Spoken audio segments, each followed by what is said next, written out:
This video is to explain Section 2 within Lab 2. This section happens to be really similar to Section 1, where we'll have a sense resistor and then a load.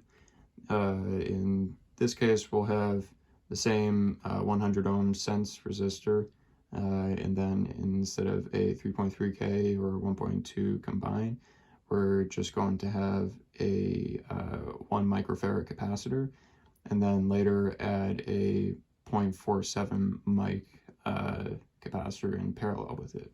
So we're going to go ahead and do this the exact same way that we did for Section 1, where we were going to apply a sine wave. So in this case, we are actually going to be measuring it with a 100 hertz frequency and a 2-volt amplitude, or a 4-volt peak-to-peak.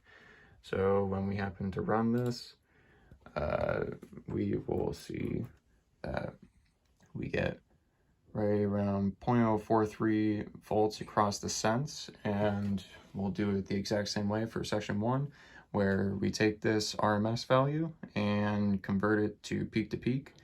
From there, we will measure the current across it by dividing the peak-to-peak voltage by the resistance, and then taking that value and dividing it by the capacitor voltage, which will be right around 4 volts peak-to-peak, to determine what the reactance is across this guy.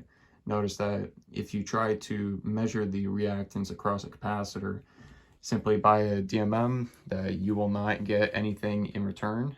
That is because it acts as an open circuit. And basically you'll measure the actual capacitance value by using the formula. The reactance is equal to 1 over 2 pi times the frequency times the capacitance, and you just convert that around to equal the actual capacitance of the capacitor.